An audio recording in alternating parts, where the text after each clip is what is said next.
ఎవరు ఎలాంటి ఉపవాసం ఉంటున్నారో నాకైతే తెలియదు. ఈ ఉపవాస దినాల్లో దేవునితో సహవాసం చేయాలని ఇష్టపడతారు. ముఖ్యమంత్రి, ఉప ముఖ్యమంత్రి, ముఖ్యమంత్రి, ఉప ముఖ్యమంత్రి. అంటే ముఖ్యమంత్రి దగ్గరే ఉప ముఖ్యమంత్రి ఉంటారు. ఉప ముఖ్యమంత్రి దగ్గర లేకపోతే మనలు కొన్నిసారి కొనసాగల. ప్రభు అయిన యేసుక్రీస్తు వారు ముఖ్యమంత్రి అయితే మన అందరినీ ఉప ముఖ్యమంత్రులుగా చేసుకుని ఈ ఉపవాస ప్రార్థనతో ఆయన దగ్గర పెట్టుకొని ఆయనతో సహవాసం చేయడానికి ఈ దినాలను ఏర్పాటు చేశాడు. చప్పలు కూడా దేవునామం వైపు. అంటే ఉప అనగా దగ్గరగా, ఉప అనగా దగ్గరగా. ముఖ్యమంత్రి దగ్గరే ఉప ముఖ్యమంత్రి దగ్గర, ఉప ముఖ్యమంత్రి ఉండాలి కనుక దేవుని దగ్గరే మనం ఉండాలి. ఇప్పుడు ఉపవాసం చేస్తే దేవునితో సహవాసం చేస్తున్నాం.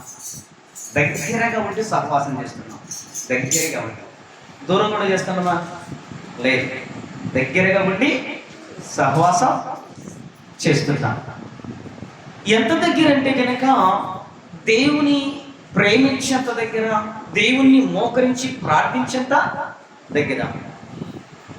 ఆయన మరణాన్ని గుర్తు చేసుకుంటూ దగ్గరగా ప్రార్థిస్తున్నాం. ఆయన త్యాగాన్ని గుర్తు చేసుకుంటూ దగ్గర ఉండి ప్రార్థిస్తున్నాం. కనుక ఉపవాసాలు ఇంకా 3 రకాల ఉపవాసాలు ఉన్నాయి. ఎన్ని రకాల ఉపవాసాలు? 3 రకాల ఉపవాసాలు ఉన్నాయి.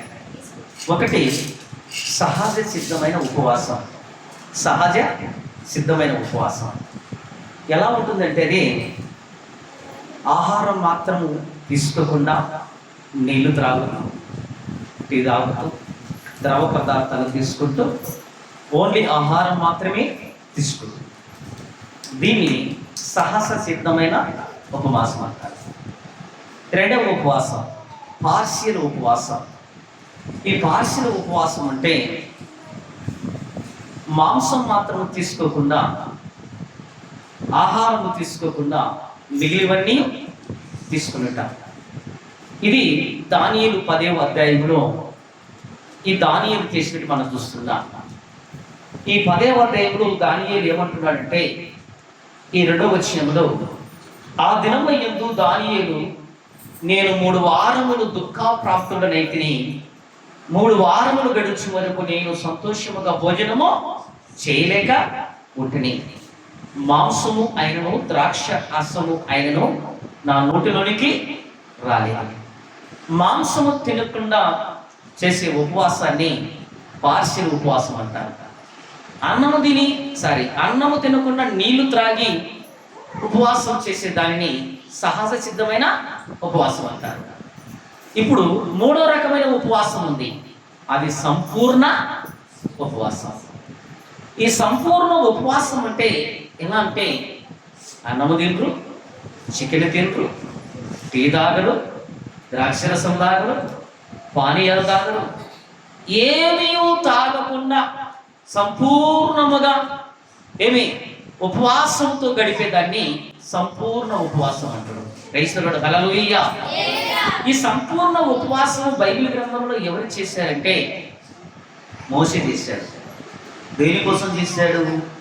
10 ఆజ్ఞల పలకలు తీసుకురానికి సినాయి పర్వతం మీదకి ఎక్కి 40 దినములు ప్రార్థన పూర్వకంగా నీళ్లను త్రాగకుండా, ఆహారము తీసుకోకుండా, ఏమీ తినకుండా ఆ కొండ మీద మోకరించి ప్రార్థించి దేవుని చేత రాయించిన, చేతి వ్రేళ్లతో రాయించిన ఆ 10 ఆజ్ఞలను ఆ ఉపవాసం చేత కిందికి తీసుకొచ్చి మనకిచ్చాడు. సంపూర్ణమైన ఉపవాసం. రెండవ చూస్తే కనుక ఈ సంపూర్ణమైన ఉపవాసము యేసుక్రీస్తు వారు చేశారు. ఎవరు చేశారు? యేసుక్రీస్తు వారు చేశారు. ఈ యేసుక్రీస్తు వారు నీళ్లు త్రాగలేదు, అన్నము తినలేదు, మాంసము తినలేదు, చేపలు తినలేదు, ఏమీ తీసుకోకుండా సంపూర్ణంగా 40 దినములు ఉపవాసం ఉండి ఆయన పరిచర్యను ప్రారంభించాడు. ఈ 3 రకాల ఉపవాసాల్లో నువ్వు ఏ రకమైన ఉపవాసం ఉండాలని తలస్తున్నావు? ఒకటి సహజ సిద్ధమైన ఉపవాసం ఉండవచ్చు, అన్నం తినకుండా నీళ్లు త్రాగవచ్చు, అప్పుడు టీ కూడా త్రాగవచ్చు. ఇది సహజ సిద్ధమైన ఉపవాసము. రెండవ ఉపవాసం మాంసం తీసుకోకుండా పార్శ్వ ఉపవాసము ఉండవచ్చు. మూడవ ఉపవాసము సంపూర్ణంగా నీళ్లు త్రాగకుండా, అన్నము తినకుండా, ఏమీ మాంస పదార్థాలు తినకుండా సంపూర్ణ ఉపవాసము ఉండవచ్చు.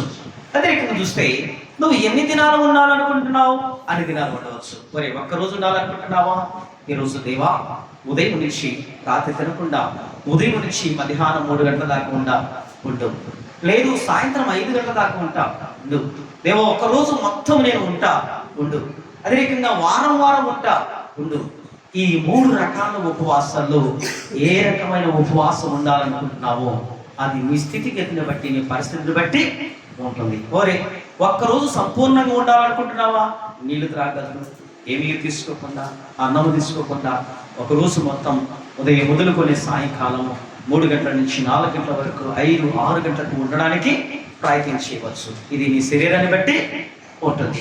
కనుక ప్రభునందు ఉన్నటువంటి ప్రేమైన దేవుని సంగమా, ఈ 3 రకాల ఉపవాసాలు మనము ఏ రకమైన ఉపవాసం ఉండాలో అది మన నిర్ణయాన్ని బట్టి ఉంటుంది. కనుక ప్రభునందు ఉన్నటువంటి ప్రేమైనటువంటి దేవుని సంగమా, పోయిన వారము కొన్ని విషయాలు మనం తెలుసుకున్నాం. లెంట్ గురించి మనం తెలుసుకున్నాం, ఉపవాసం గురించి మనం తెలుసుకున్నాం. ఈ వారం కూడా ఉపవాసంలో ఉన్నటువంటి మొట్టమొదటి యొక్క లక్షణం తగ్గింపు గుణం. మొట్టమొదటి యొక్క లక్షణం తగ్గింపు గుణం. నువ్వు ఎప్పుడైతే తగ్గించుకుంటావో అప్పుడు ఉపవాసం ఉంటావు. తగ్గించుకోకపోతే ఉపవాసం ఏంది అవసరం లేదలే, నా కష్టం దేవుని చెప్తే దేవుడు తీరుస్తాడా, నా కష్టం మోకరించి ప్రార్థన చేస్తే తీరుస్తాడా అని నువ్వు అనుకోవచ్చు. కానీ నేను దేవుని దగ్గరికి వెళ్తే బాగుంటుంది, మోకరించి ప్రార్థన చేస్తే బాగుంటుంది, నేను ఉపవాసం ఉండి దేవుని సన్నిధిలో మోకరించి దేవునికి నా యొక్క సమస్య చెప్పుకుంటే బాగుంటుంది అని మనసును ఎప్పుడైతే కలిగి ఉంటావో నీకు తెలియకుండా నిన్ను నువ్వు తగ్గించుకుంటున్నావు. తను తాను తగ్గించబడిన వాడు హెచ్చించబడిన వాడు. క్రైస్తవుడు హల్లెలూయా, దేవునికి మహిమ కలుగును గాక. ఈ తగ్గించబడి ఉపవాసం మనం చూస్తే దానియేలు భక్తుడు చూస్తే 9వ అధ్యాయంలో 3వ వచనంలో ఒక మాట ఉంది. 9వ అధ్యాయము 3వ వచనం, పేజీ నెంబర్ 740. 9వ అధ్యాయం 3వ వచనం చూడండి. 740 పేజీ నెంబర్ 740 పేజీ నెంబర్లో 9వ అధ్యాయంలో 3వ వచనంలో దానియేలు తన్ను తాను తగ్గించుకొని ఉపవాసం ఉండి ప్రార్థన చేస్తున్నాడు. ఎలా? తను తాను తగ్గించుకొని ఉపవాసం ఉండి ప్రార్థిస్తున్నాడు. దానియేలు ప్రార్థన మనకు తెలుసు. దినమునకు 3 సార్లు, ఉదయము, మధ్యాహ్నము, సాయంకాలం 3 సార్లు తన ఇంటికి మీదికి వెళ్ళి కిటికీ తెరిచి యెరూషలేము వైపు మోకరించి ప్రార్థించేవాడు. ఇక్కడ కూడా ఉపవాసం ఉండి తను తాను తగ్గించుకొని ప్రార్థన చేస్తున్నాడు. ఏ రకంగా ప్రార్థన చేస్తున్నాడు? 3వ వచనంలో చదువుమా. అంతటా నేను గోనె పట్ట కట్టుకొని ధూళి తలపైన వేసుకుని ఉపవాసం ఉండి ప్రార్థనా విజ్ఞాపనలు చేయుటకై ప్రభువుకు దేవుని ఎదుట నా మనసును నిబ్బరము చేసుకొంటిని. క్రైస్తవుడు హల్లెలూయా, హల్లెలూయా. ఈ దానియేలు ఏ రకంగా ఉపవాసం చేస్తున్నాడు? ఎక్కడ ఉన్నాడు ఈ దానియేలు? బబులోను దేశంలో ఉన్నాడు. ఎక్కడ ఉన్నాడు దానియేలు? బబులోను దేశంలో ఉన్నాడు. ఈ బబులోను దేశంలో దానియేలు ఎందుకు ఉన్నాడంటే కనుక ఈ యొక్క యెరూషలేము ప్రాంత వాసులంతా, ఇశ్రాయేలు ప్రజలంతా బానిసలుగా తీసుకెళ్లారు. ఎక్కడికి? బబులోను దేశానికి తీసుకెళ్లారు. ఎందుకు తీసుకెళ్లారు అని ఒక ప్రశ్న వేస్తే, ఇశ్రాయేలు ప్రజలు దేవుని మాట వినకుండా, దేవుని సంఘానికి పోకుండా, దేవాలయానికి పోకుండా, బలులు అర్పించకుండా, నైవేద్యములు చెల్లించకుండా ఆ కాలమును దేవుణ్ణి మర్చిపోయి ఉన్నారు కనుక దేవుడే వారికి శిక్ష వేశాడు. దేవుడే వారికి శిక్ష వేశాడు. ఎటువంటి శిక్ష వేస్తారంటే, మీరు నా సన్నిధికి రావడంలా, నన్ను మొక్కడం లేదు, నన్ను మీరు పట్టించుకోలేదు కనుక, నా దేవాలయాన్ని వారం రాకుండా నిర్లక్ష్యం చేసి ఉన్నారు కనుక మిమ్మల్ని బబులోను దేశానికి నెబుకద్నెజరు రాజు దగ్గర పట్టించి 70 సంవత్సరాలు బానిసలుగా ఉంచుతానని ఇర్మియా ప్రవక్తతో, యెషయా ప్రవక్తతో చెప్పాడు దేవుడు. ఎవరితో చెప్పాడు? ఇర్మియా ప్రవక్త, యెషయా ప్రవక్తతో చెప్పాడు. ఎందుకని చెప్పాడు? దేవుని మాట వినలేదు గనుక, దేవుని మాటను పట్టించుకోలేదు గనుక చెప్పి ఈ నెబుకద్నెజరు రాజు ఈ యొక్క ఇశ్రాయేలు ప్రజలందరినీ తీసుకెళ్లి ఎక్కడ బానిసలుగా పెట్టుకున్నాడు? బబులోని దేశంలో పెట్టుకున్నాడు. పెట్టుకున్న పిమ్మట ఆ బబులోని దేశంలో 70 సంవత్సరాలు అయిపోయాయి. 70 సంవత్సరాలు అయిపోయిన పిమ్మట ఈ దానియేలు గుర్తొచ్చింది దేవుడు చెప్పిన మాటలు. ఏమని? మా దేవుడు చెప్పాడు కదా 70 సంవత్సరాలు మాత్రమే మాకు ఏమి బానిసత్వం ఉందని చెప్పాడు. 70 సంవత్సరాలు అయిపోయిన తర్వాత ఇంకా దేవుని దగ్గరికి వచ్చి నేను అడగాలని చెప్పి అతను ఏం చేస్తున్నాడంటే కనుక మొట్టమొదటిగా తగ్గించుకుని ఉపవాసం ఉండి గోనె పట్ట కట్టుకుని తుమ్ము ధూళి తలపైన పోసుకొని అతను మోకరించి ప్రార్థిస్తున్నాడు. ఏమని ప్రార్థిస్తున్నాడు తెలుసా? దేవా 70 సంవత్సరాలు అయిపోయాయి తండ్రి, మేము బానిసలుగా ఉన్నాము నా ప్రభువా, నీ మాట ప్రకారము మేము 70 సంవత్సరాలు ఇక్కడ గడిపాం. ఇప్పుడు మాకు ఎప్పుడు విడుదల కలుగుతుంది? మమ్మల్ని విడుదల చేయవా? ఏమంటున్నాడండి? మమ్మల్ని విడుదల చేయవా? ఈ ఉపవాసము తగ్గించుకుని విడుదల కోసం చేసే ఉపవాసము. చప్పటి విడుదల, బానిసత్వములో నుంచి విడుదల, దేవుణ్ణి వేడుకొనుట.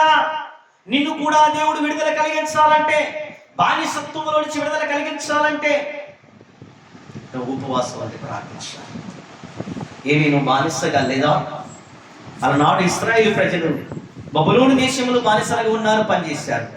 ఈరోజు మనము మన సొంత దేశంలో ఉంటూ, మన సొంత ఇంటిలో ఉంటూ కొన్నికు బానిసలం అయిపోయాం. దేవుని సన్నిధికి రాకుండా టీవీకి బానిసలమైపోయాం. దేవుని సన్నిధికి రాకుండా సీరియళ్లకు బానిసలమైపోయాం. దేవుని సన్నిధికి రాకుండా సినిమాలకు బానిసలమైపోయాం. దేవుని సన్నిధికి రాకుండా త్రాగుడుకు బానిసలమైపోయాం. దేవుని సన్నిధికి రాకుండా మన ఇష్టానుసారమైన బ్రతుకులు పట్టడానికి బానిసలమైపోయాం. ఆనాడు ఈ యొక్క దానియేలు బానిసత్వం నుంచి విడుదల కలిగించాలని ఉపవాసం ఉండి తాను తగ్గించుకుని పూర్తి పోసుకుని ప్రార్థిస్తున్నాడు. ఆ ఏ రకమైన ప్రార్థన మనం చూస్తే గనుక దేవుడు అంటున్నాడు. 8వ వచనం చదువుమా. 8వ వచనం 9:8 దానియేలు పుస్తకం. ఈ 8వ వచనంలో ప్రభువా నీకు విరోధముగా పాపము చేసినందున మాకును మా రాజుకును మా అధిపతులకును మా పితరులకును ముఖము చిన్నబోవునట్లుగా సిగ్గే తెరిచి ఉన్నది. మేము మా దేవుడిని యెహోవాకు విరోధముగా తిరుగుబాటు చేసితిమి. అయితే ఆయన కృపాక్షేమముగా దేవుడై ఉన్నాడు. సభలు కూడా ఇక్కడ ఒప్పుకుంటున్నాడు దానియేలు. దేవా 70 సంవత్సరాల క్రితం తండ్రి నీ మాట వినలేదు నా ప్రభా, నీ సన్నిధికి రాలేదు తండ్రి, నీకు విరోధముగా పాపము చేసి ఉన్నావు తండ్రిని తలచి ఆయన పాపాన్ని ఒప్పుకుంటున్నాడు. మీకు తెలిసే తెలియదు, దానియేలు పాపం చేయలేదండి. దానియేలు పాపము చేయలేదు. అతను నీతిమంతుడండి, అతను యథార్థవంతుడండి, అతను దేవుని ఆజ్ఞలను పాటిస్తున్నాడు. కానీ పాపము చేయకపోయినా, ఏమి విరోధముగా లేకపోయినా, ఇశ్రాయేలు ప్రజలతో పాటి, గ్రామస్తులతో పాటి, ఆ దేశవాసులతో పాటి అతను కూడా బానిసగా పట్టబడి ఉన్నాడు. బానిసగా పట్టబడిన ఆ దేశంలో ఇతను బానిసత్వం చేస్తారంటే బానిసత్వం చేయడం లేదు. ఎందుకు చేయడం లేదంటే అతడు ఏ దేశంలో ఉన్నా కూడా దేవునికి నీతికరంగా ఉన్నాడు గనక, దేవుని ఆజ్ఞలు పాటిస్తున్నాడు గనక, దేవుని సన్నిధిలో మోకరిస్తూ ప్రార్థిస్తున్నాడు గనక అతని నీతిని, అతని నిజాయితీని, అతని ప్రార్థనను, అతని నమ్మకమును ఈ బబులోను దేశము యొక్క రాజులు గ్రహించి ఉన్నారు గనక అతనికి బానిసగా చేయకుండా అతనికి అధికారం ఇచ్చి కుర్చీ మీద కూర్చోబెట్టి ఉన్నారు. నేను చెప్పి మీకు అర్థమవుతుందా? దానియేలు బానిస కాదు, కానీ బానిసగా వచ్చినప్పటికీ బానిస పని చేయలేదు. అక్కడ అధికారాన్ని ఇచ్చాడు, కుర్చీ ఇచ్చాడు, పరిపాలన చేయమన్నాడు, ప్రధానమంత్రి పదవి కూడా అతనికి ఇచ్చాడు. ఎందుకంటే పరాయి దేశం వెళ్ళినా, మనం ఏ దేశంలో ఉన్నా దేవుని ఆజ్ఞలను పాటించగలిగితే రాజు నిన్ను కుర్చీ మీదనే కూర్చోబెడతాడు. రాజు నిన్ను కుర్చీ మీదనే కూర్చోబెడతాడు. కానీ ఇతని యొక్క ఉపవాసము దేని కొరకంటే, ఇతని యొక్క తగ్గింపు దేని కొరకంటే, ఇతను బూడిద కోసుకొని గోనె పట్ట కట్టుకొని కింద కూర్చొని మోకరించి ప్రార్థించడము దేనికంటే తన దేశవాసుల కోసం, తన ప్రజల కోసం. అవును తండ్రి, యెరూషలేము ప్రాంతం నుంచి 6 లక్షల నుంచి 20 లక్షల మంది వచ్చాము నా ప్రభువా, బానిసలుగా ఉన్నాము. మా బిడ్డలను విడిపించవా, మా బిడ్డలను విడిపించవా. 70 సంవత్సరాలు అయిపోయాయి, మమ్మల్ని మీరు విడిపించుము ప్రభు అంటున్నాడు. మమ్మల్ని మీరు విడిపించుము ప్రభువా. ఈ 15వ వచనం చూస్తే, మేమైతే పాపము చేసి చెడు నడతలో నడిచిన వారము. 15వ వచనం కింద చూస్తే, మేమైతే పాపము చేసి చెడు నడతలో నడిచిన వారము. అదేవిధంగా 19వ వచనం చూస్తే, ప్రభువా ఆలకించుము, ప్రభువా క్షమించుము, ప్రభువా ఆలస్యము చేయక చెవికి నా మనవి చిత్తగించుము. హల్లెలూయా, హల్లెలూయా. దేవునికి మహిమ కలుగును గాక. దానియేలు ఏమన్నా పాప కాదు, దుర్మార్గుడా కాదు, కానీ తన ప్రజలతో పాటు పట్టుబడి ఈ బబులోను దేశం వచ్చాడు. కానీ అతని ఉపవాసం దేని కొరకంటే తన ప్రజల విడుదల కోసం. దేనికోసం అండి? తన ప్రజల విడుదల కోసం.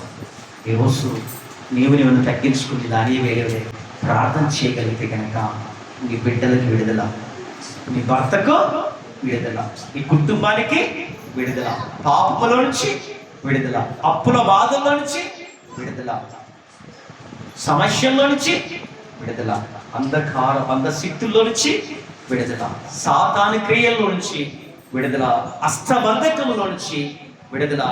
ఇంకా చూస్తే కనుక కుటుంబంలో నెమ్మది లేకుండా బ్రతుకుతున్న వారికి విడుదల. దానియేలు ప్రార్థించినట్లు ప్రార్థించగలిగితే, కుటుంబంలో నువ్వు నీతిమంతురాలివే, కుటుంబంలో నువ్వు నీతిమంతులవే, కానీ నీ బిడ్డలో అవినీతిమంతులుగా ఉండవచ్చు, నీ భార్య అవినీతిమంతులుగా ఉండవచ్చు, నీ కుటుంబం అవినీతిమంతులుగా ఉండవచ్చు, లోకములు తిరుగుతుండవచ్చు.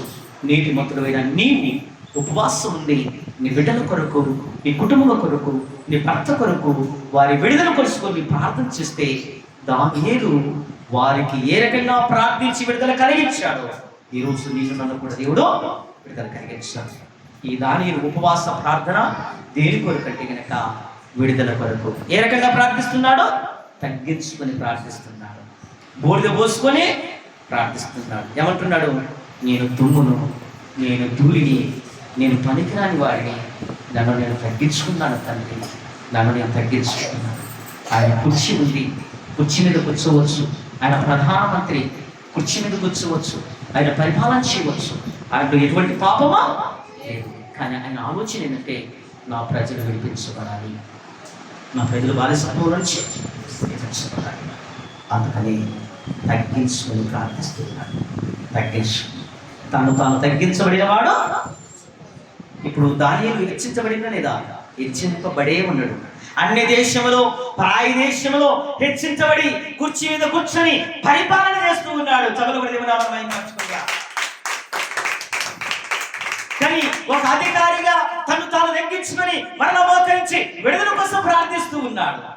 ఎవరికి భయపడే వ్యక్తి దానియేలు కానీ చిన్న ఎగ్జాంపుల్ చెప్పి ముగిస్తాను.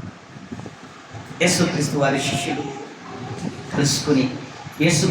కలుసుకుని ఒకానొక దినమందున దేవుని యొక్క సువార్త ప్రకటించడానికి కొండ మీదకి వెళ్ళారు.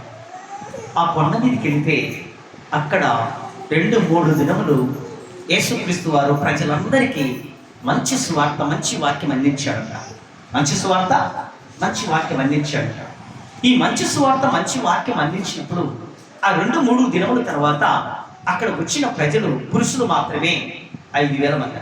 పురుషులు మాత్రము 5,000 మంది. జాగ్రత్తగా ఇక్కడ స్త్రీలు ఎంతమంది ఉంటారు? ఒక 5,000 మంది. బిడ్డలు ఎంతమంది ఉంటారు? ఒక 2,000 మంది. అంటే కనుక అక్కడ ఇంచుమించు ఒక 12,000 మంది ఉండొచ్చు. ఎంతమంది ఉండొచ్చు? ఒక 12,000 మంది దాకా ఉండొచ్చు. ఆ ప్రసంగం అంతా అయిపోయిన తర్వాత శిష్యులు పిలిపించి అన్నాడంట, అయ్యా మీకు భోజనం పెడితే బాగుంటుంది. ఏమన్నాడు? మీకు భోజనం పెడితే బాగుంటుంది.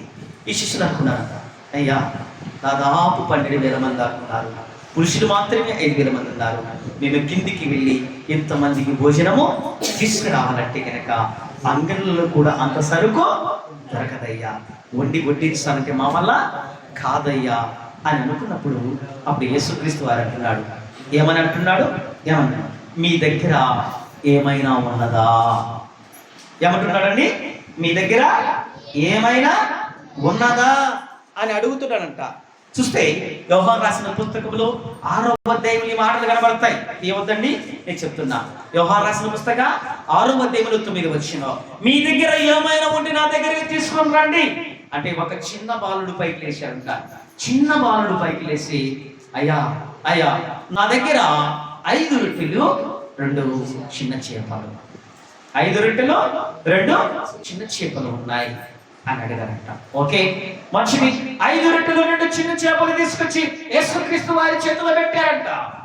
యేసుక్రీస్తు వారి చేతిలో పెట్టారంట. ఆయన ప్రార్థించి 5 రొట్టెల్ని విరిచి ఈ 2 చేపలు పెట్టి పంపిస్తూ ఉన్నాడు. అంతకుముందు ఏం చెప్పారంటే పంతుల వారిగా కూర్చోబెట్టమని చెప్పారు. పంతుల వారిగా అంటే లైన్ ప్రకారము కూర్చోబెట్టమని చెప్పారు. ఈ 12 మంది శిష్యులకు 12 మొక్కలు ఇచ్చి 12 గంపలు ఇచ్చి ఆ గంపల్లో వేసుకొని అందరికీ వడ్డించమని జాగ్రత్తగా వినాలా. ఈ యొక్క 12 మొక్కలు సరిపోతాయా? సరిపోదు. కానీ దేవుడు చెప్పిన మాట విన్నారా లేదా? విన్నారు. వినడం అంటే తగ్గించుకుంటా, తగ్గించుకొని ఈ 12 ముక్కలు జాగ్రత్త, ఈ 12 ముక్కలు 12 గంపల్లో పెట్టి వడ్డించమంటాను. ఈ 12 మంది అనుకోవచ్చు, పని ఎంత మాకే చెప్తాను రే అనుకుంటాం లేదా? ఏం దేవా 10-12 వేల మంది దాకా ఉన్నారు కదా, ఏమి మాకే పని చెప్పాలా? 12 మందిని ఈ 12 వేల మందికి వడ్డించగలమా? ఏమి వాళ్ళలో నుంచి కొందరిని తీసుకురావచ్చు కదా, వాళ్ళలో కొందరికి పని చెప్పచ్చు కదా అంటే కనుక చెప్పలేదంట.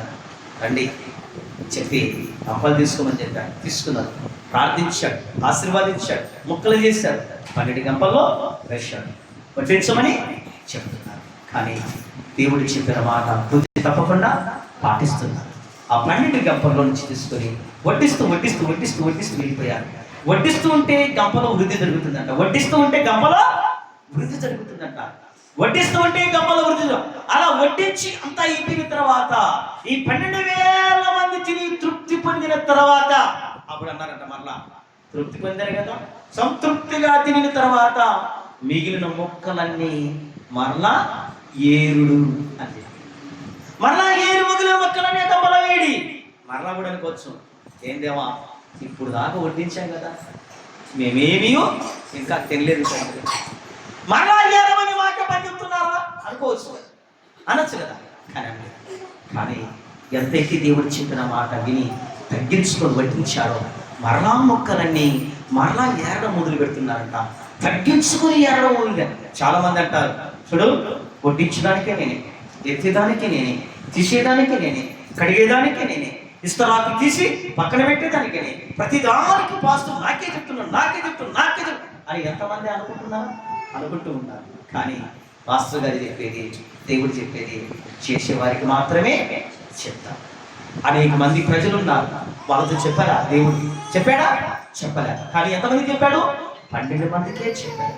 కనుక ఏదైతే తగ్గించుకుని శిష్యులు చేశారు, మరలా ముక్కలన్నీ ఏరమని చెప్పారు. ఆ ముక్కలన్నీ ఏరగా ఈ 12 గంటలు మరలా సంపూర్తిగా నిండి ఉన్నాడంట. అంటే 12 ముక్కలు ప్రార్థించి పంపించిన తర్వాత 12,000 మంది తిని మరలా ముక్కలు ఎత్తి కనుక 12 గంపలు నిండాయంట. చెప్పబడుతున్నామన్న ఈ స్టోరీ నేను మీకు ఎందుకు చెప్తున్నా అంటే ఇది నిజముగా జరిగిన స్టోరీ, అబద్ధమైన స్టోరీ మాత్రమా కానీ కాదు. ఎందుకు చెప్తున్నానంటే కనుక ఈ 12 ముక్కలు పెట్టగానే ఈ యొక్క శిష్యులు అనుమానించలే. 12 ముక్కలు పంచమన్నప్పుడు శిష్యులు అనుమానించరా? 12 గంపలు 12 ముక్కలిచ్చి పని చేయమన్నప్పుడు శిష్యులు తగ్గించుకొని పని చేశారు. ఆ 12 గంపల నుంచి మరలా ఆ మిగిలిన ముక్కలు ఏరమన్నప్పుడు శిష్యులు తగ్గించుకొని మరలా ఏరారు. కనుక ఏ పని అయితే ఈ 12 మంది శిష్యులు చేశారో యేసుక్రీస్తు వారు శిలువ మార్గానికి వచ్చినప్పుడు, జాగ్రత్తగా ఉన్నారా, యేసుక్రీస్తు వారు శిలువ మార్గానికి వచ్చినప్పుడు అక్కడ ఉన్న ప్రజలందరూ పారిపోయారు, ఒక్కరు కూడా లేరు. మిగిలిన వారెవరు? ఈ 12 మంది శిష్యులు. ఎంతైతే 12 మంది తగ్గించుకున్నారు, ఆ 12 మందిని పిలుచుకొని, జాగ్రత్తగా, ఆ 12 మందిని పిలుచుకొని ఒక బల్ల వేసి 12 కుర్చీలు వేసి యేసుక్రీస్తు వారు కుర్చీలు పెట్టుకొని ఆ 12 మందిని కుర్చీలు పెట్టుకొని భోజనం వడ్డించారంట.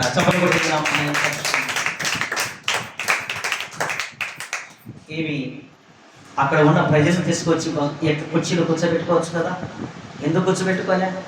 కానీ అక్కడ ఉన్న ప్రజలు ఎవరు ఆయన దగ్గర లేరు. ఆయన దగ్గర ఉన్నవారు, పనిచేసిన వారు, తగ్గించుకున్న వారు, దేవుడితో గడిపిన వారు ఎవరంటే ఈ 12 మంది. అందుకని మనము తగ్గించుకొని ఎప్పుడైతే దేవుని సన్నిధిలో పనిచేస్తామో అప్పుడు దేవుడు వారిని గుర్తించుకుంటాడు. ఇక్కడ యేసుక్రీస్తు వారి శిష్యులు గుర్తించుకున్నాడు, కూర్చోబెట్టుకున్నాడు. ప్రభు బల్ల భోజనం ఇచ్చి వాళ్ళ కాళ్ళు కడిగి పరిచయం చేశాడు. ఏం చేశాడు? వాళ్ళ కాళ్ళు కడిగి పరిచయం చేశాడు. అంటే ప్రకటన రాసిన పుస్తకంలో 3వ అధ్యాయంలో 20వ వచనంలో ఉంది, ఇదిగో నేను తలుపునంత నిలిచిండి తట్టుచున్నాను. ఎవరైనా నా స్వరము విని తలుపు తీసినేలా నేను అతను నాతో కలిపి భోజనము చేసేదాము.